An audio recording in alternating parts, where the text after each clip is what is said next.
He couldn't afford a $20 cable bill at 19. So he put that $20 into the market instead, every single week for 16 years. By 35, the math had done something that looked impossible from where he started. The letter wasn't dramatic. It was a single page, printed in gray ink, informing Marcus Webb that his cable service had been disconnected for non-payment. Balance owed, $20. He set it down on the kitchen table and sat with it for a moment. Not angry, not embarrassed, just very still. Something about the specific amount bothered him in a way he couldn't name yet.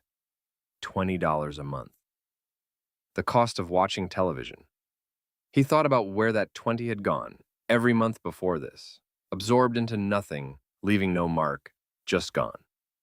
And for the first time in his 19 years, he asked himself where it could go instead.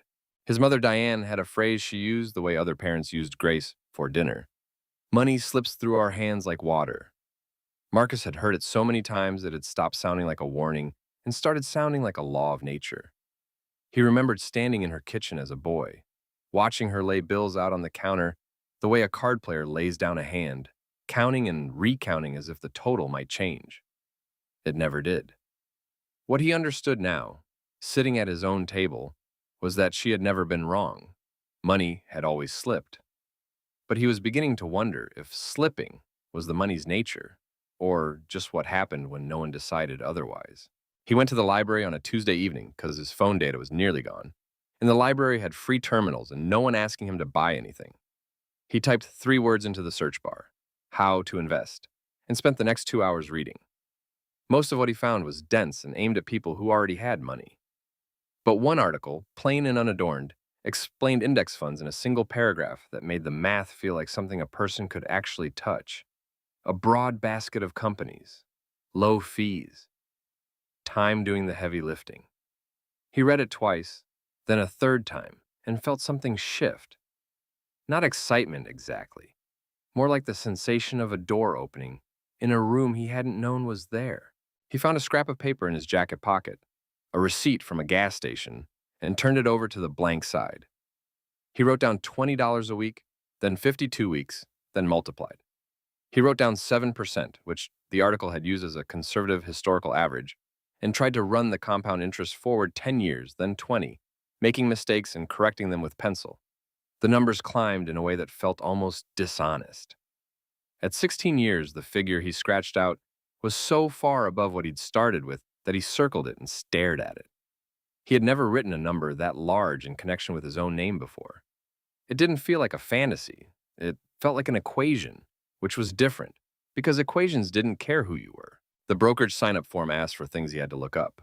Routing numbers, social security digits from a card he had to find at the bottom of a drawer, an employer name he almost left blank. He navigated away from the page twice, once because a field confused him and once because doubt arrived in a wave and he needed a minute. Both times he came back. The whole process took 40 minutes, which felt long for something that amounted to typing into boxes. But each box completed felt like a small closing of a door behind him. When the confirmation screen appeared, account approved, funding pending, he sat back and looked at it for a moment. It was real now in a way the scratch paper hadn't been, because it existed somewhere beyond his pocket. The automation screen was the last step, and he almost skipped it. There was a one-time deposit option that felt easier, the kind of thing you did and then decided about again later. But he had read enough that evening to know that deciding again later was where these things went to die. He typed $20, weekly, and selected the day, Tuesday, because it was the day he was already here, already in it. He clicked confirm before the hesitation could finish forming, the way you push off a diving board before your body registers the height. He closed the browser, stood up, and walked out of the library into the Columbus night feeling lighter, which made no logical sense given that he now had $20 less per week. He told his roommate Derek without meaning to. The confirmation email arrived the next morning, and Derek was looking over his shoulder at the laptop when it opened. Derek was the kind of person who filled a room with certainty he hadn't earned yet, and he read the subject line out loud with the tone of someone explaining something to a child. You know, $20 doesn't actually do anything, right? He wasn't mean about it. That was the thing. He was almost kind, the way someone is kind when they believe they're saving you embarrassment. Marcus didn't argue. He said something vague and closed the laptop. But Derek's voice stayed with him in the particular way that doubt stays. Not loud, just present, like a low hum under everything else. The first transfer cleared on a Thursday. He checked the account that evening, and the balance read $20.14. The cents from a fractional share, the brokerage had explained, which meant the money was already technically in the market, already theoretically at work. He sat with it for a while. It was almost funny, the smallness of it. A number most people spent on lunch without registering. But he had read enough to know that the account wasn't the point yet. The habit was the point. The automation was the point. The $20 was just proof that the system had fired, the way a pilot light proves a furnace is live, even when no heat has reached the room. 3 months in, the account held $260, which felt like a beginning. Then the market moved, a broad dip. Nothing catastrophic by any measure. But on his screen, the number dropped to 241, and his first instinct was physical. His hand moved to the mouse before his brain had finished forming a thought. He held it there. He had read about this, the way the body wants to act when numbers fall, the way stillness feels irresponsible when motion is available. He made himself read the number again.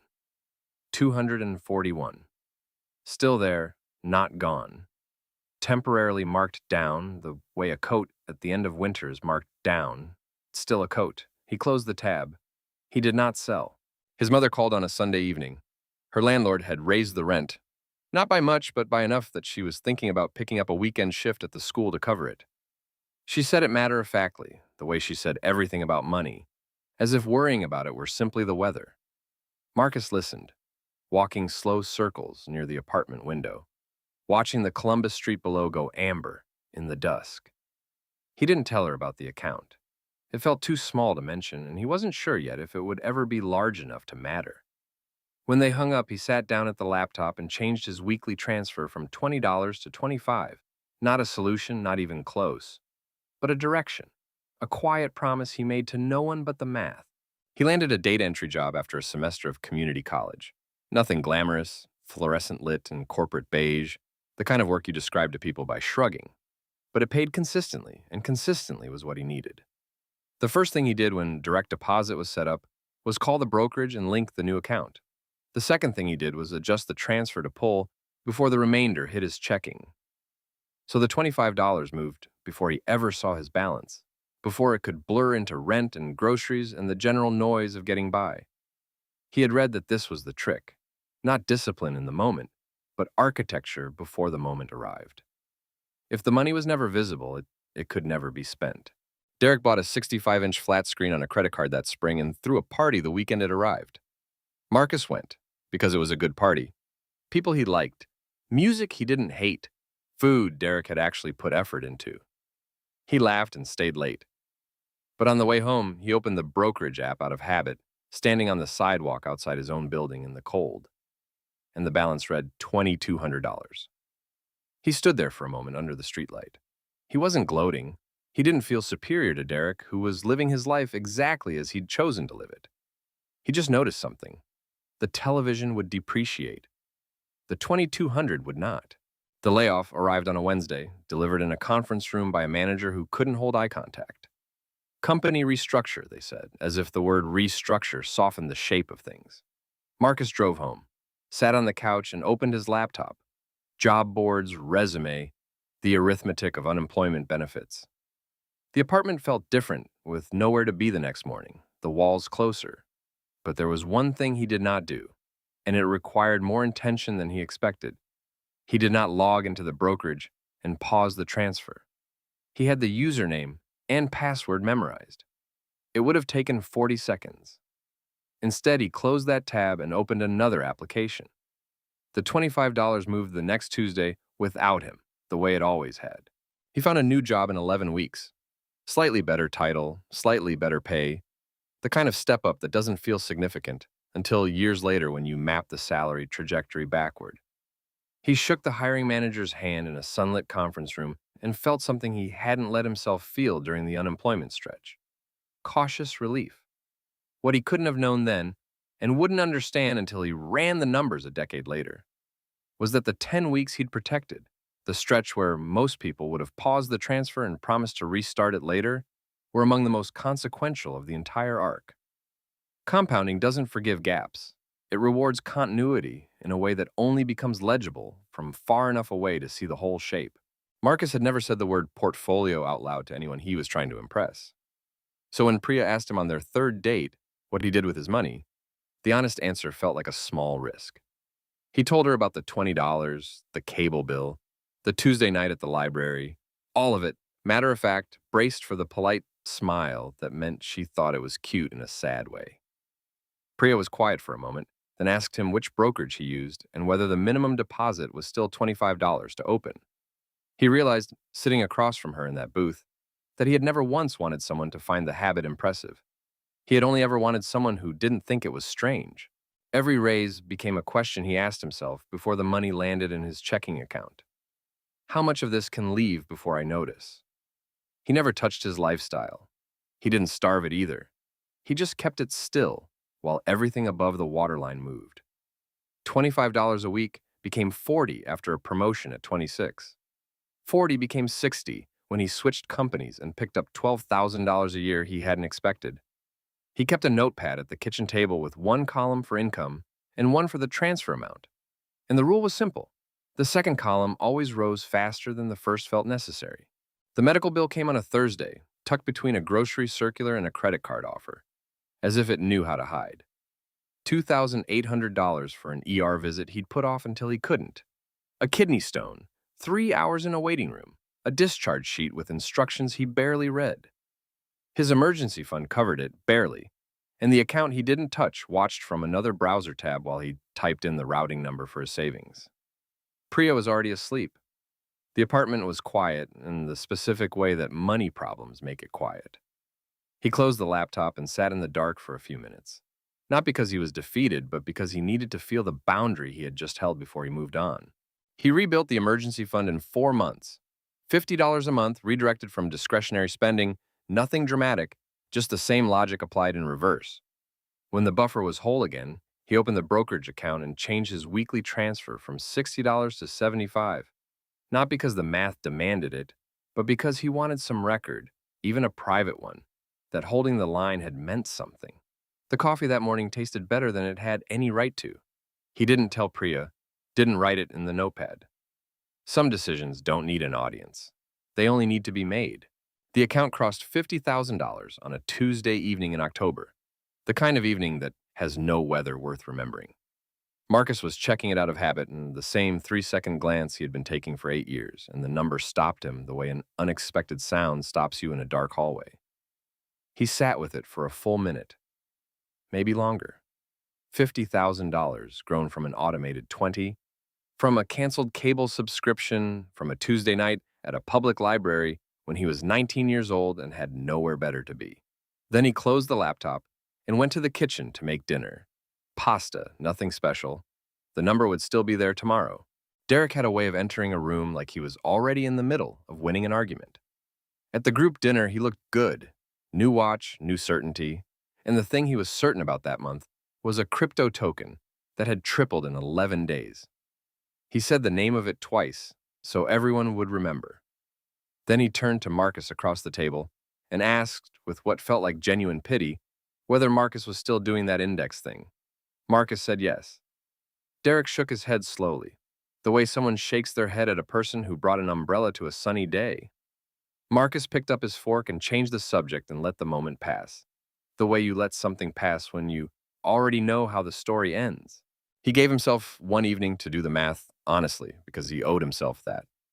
He pulled up the crypto chart in one tab and his compound interest calculator in the other and ran the scenarios side by side, what a $10,000 position could become if Derek was right, and what losing that $10,000 would cost him in compounding years, not just dollars. The second number was the one that stayed with him. Time is not a commodity you can earn back by being right later.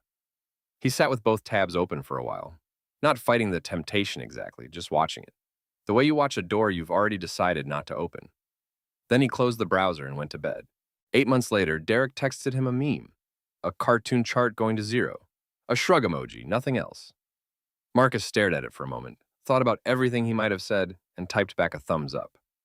Priya was beside him on the couch reading, and he set the phone face down on the cushion and looked at the middle distance for a few seconds. The feeling wasn't satisfaction exactly. It was more like the quiet confirmation that he had already finished the argument with himself a long time ago, and the world had simply caught up. He picked up the remote, turned down the volume, and they sat there in the ordinary peace of an evening that had cost them nothing. They married in late September, outdoor venue, the city skyline catching the last of the dusk light over the reception. Marcus had expected the wedding expenses to feel like a disruption. They budgeted carefully and the number was real. But neither of them touched their automated transfers. They had talked about it once, practically the way they talked about most money things. What is the cost of pausing, measured in years, not dollars? The answer settled it. The honeymoon was a week in Portugal, affordable and specific, and they came home tanned and briefly broke in the way that only people with intact investment accounts can afford to be briefly broke. The transfers went through while they were on the plane. Nadia came home from the hospital on a Friday, swaddled and entirely unimpressed with the world she'd arrived in. Marcus sat in the chair beside Priya's bed the morning after the birth, the room quiet except for the particular hush of new parenthood, and opened his phone. He found the custodial account application he had bookmarked months before and filled it out with one hand while Nadia slept on his chest. $10 a week to start. The same logic, the same instinct, the same Tuesday night reasoning applied to a person who wouldn't understand any of it for 20 years. He filed the confirmation email into a folder he labeled "For Nadia" and set the phone face down on the bedside table. Some gifts take decades to open. He hadn't looked at the real number, the actual compound total, in nearly 2 years. He'd been watching the transfers go through, watching the balance, in the way you glance at a plant you've been watering. But he hadn't sat down and run the full calculation.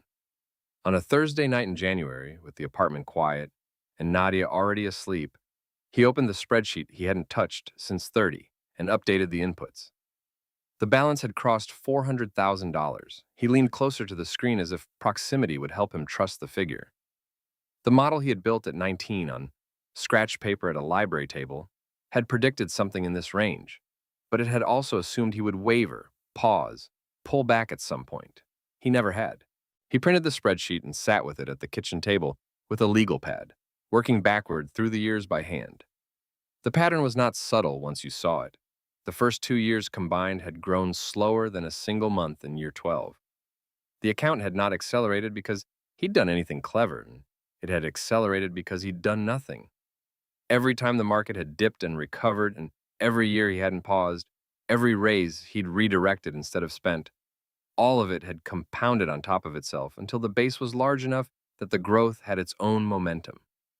He sat back and looked at what he'd written and felt something he didn't have a precise word for. Not pride exactly, more like the recognition that patience applied long enough becomes its own kind of force. He called his mother on a Sunday evening, which was normal.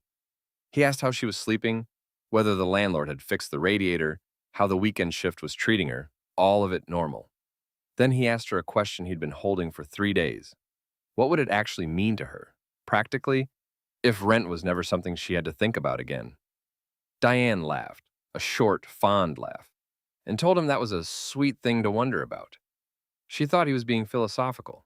He let her think that. He said goodnight and set the phone on the table beside Nadia's baby monitor, the question still hanging in the quiet hallway, more serious than it had sounded. He didn't tell Priya everything at once. He came to the kitchen table one evening with his laptop and a property search open and said he wanted to show her something. The listing was a small 2-unit building on the east side of Columbus. Tan brick, a chain-link fence, a landlord who had owned it for 30 years and was ready to sell. He told her it was Diane's building. Priya looked at the screen, then at him, and asked how close they were. He turned the laptop toward her so she could see the number beside it, what it would cost, what they had, and they sat there together, not celebrating yet, just measuring the distance between where they were and what he was planning to do about it. By 33, Marcus had stopped thinking of the weekly transfer as a sacrifice. It had become something closer to breathing. Automatic, necessary, unremarkable. His income had grown steadily over the years, not spectacularly, but enough that he could raise the transfer to $200 a week without touching the life he and Priya had built. He didn't celebrate the increase. He just logged in, changed the number, and made dinner. The habit had long since stopped requiring any willpower at all, and that, he would later understand, was the whole point. 14 years after that first $20 transfer, Marcus printed a single summary sheet from his brokerage and laid it flat on his home office desk. His total contributions since the age of 19 came to roughly $118,000.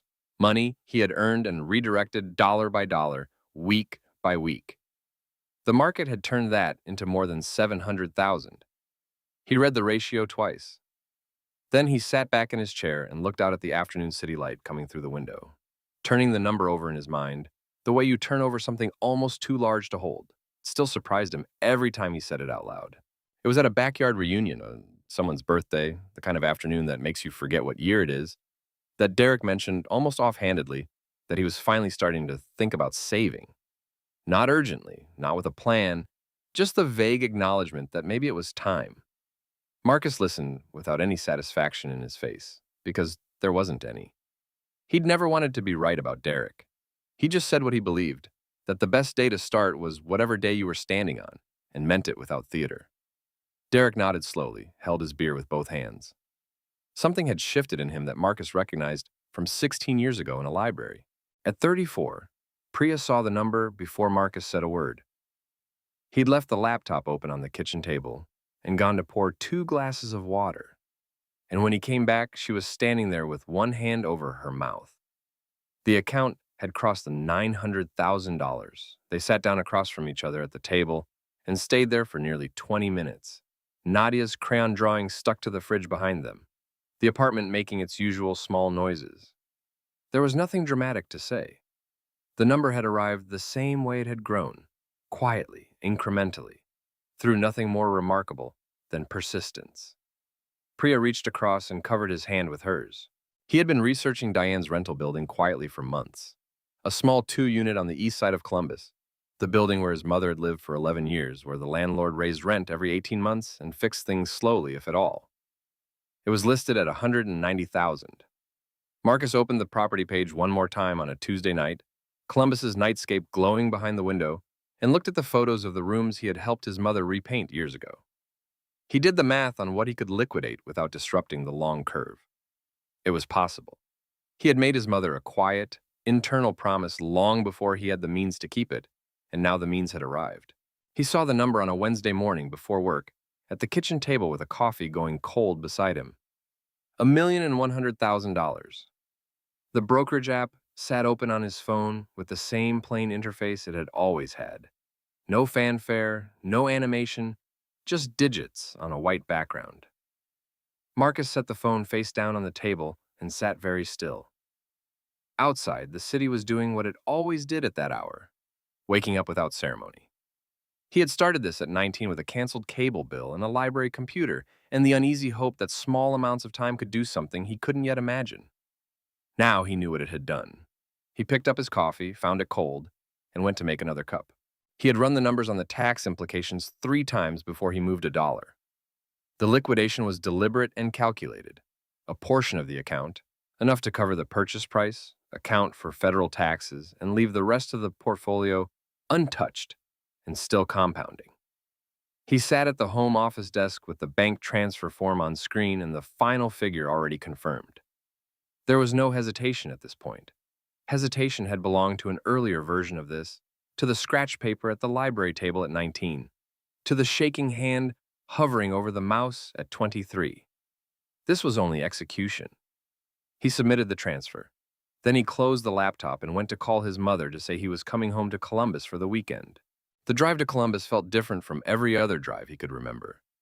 Marcus sat across from Diane at the kitchen table, the same table with the same worn edge where she had counted bills when he was 10 years old, and pushed a manila folder across to her. He told her to open it. She looked at him first, the way mothers look at their children when they sense something they cannot name. Inside was the deed to the building, transferred into her name, the transaction already complete. He hadn't told her what was in it. He had wanted her to find it the way you find something real, slowly, with your hands, without preparation. She didn't understand it at first. She read the address, her address, and looked at the document type and looked at Marcus and read the address again. Then she understood. She didn't cry loudly. She went very quiet, the way people go quiet when something reaches all the way back through time. Marcus watched his mother's face move through confusion and arrived somewhere that he hadn't expected. Something that looked less like relief than like the lifting of a weight she had carried so long she had forgotten it had a name. He had thought about this moment in abstract terms for years. In person, it was smaller and more complete than any version he had imagined. He reached across the table and covered her hands with his. On the drive home, with Columbus falling away behind him in the rearview mirror, Marcus thought about the cable bill. $20 past due. He had been embarrassed by it at the time. The specific small shame of something being shut off for non-payment. But that envelope had been the beginning, not because he had been smart, not because he had a plan, but because the money was already leaving his hands and he had simply chosen a different direction for it. He hadn't created discipline. He hadn't manufactured willpower. He had redirected a loss into a system, set the system to automatic, and then gotten out of its way for 16 years. The highway ran straight in amber into the dusk ahead. At a red light somewhere on the far side of Columbus, Marcus opened Nadia's custodial account on his phone. She was 4 years old and had no idea it existed. He had started it at $10 a week the day they came home from the hospital. He changed the transfer amount to $50, confirmed it, and set the phone face down on the passenger seat. The light went green. It was, he thought, the same bet he had placed for himself at 19. Not on a stock, not on a trend, not on anything that required being right. Just on time, and on a child who would one day have decades ahead of her that she hadn't yet imagined. He pulled back onto the highway and let the city lights fall away behind him. Marcus never received a windfall. No inheritance, no tip, no single brilliant trade. His salary was ordinary. His apartment for many years was ordinary. What he had was one decision made on a Tuesday night in a public library at 19 years old, and the patience to leave it alone while time did what time does when you stop interrupting it. The money was never the point, or rather, the money was only ever the downstream consequence of something quieter. A system set in motion once, a habit that stopped requiring belief, a transfer that went through while he was living his life. What he built was not a fortune. It was a redirection, sustained long enough to become something his mother could hold in her hands and never have to worry about again. The math is patient. It will wait for you to begin. When Marcus finally told his mother she'd never worry about rent again, do you think that was the moment he realized what the money was actually for?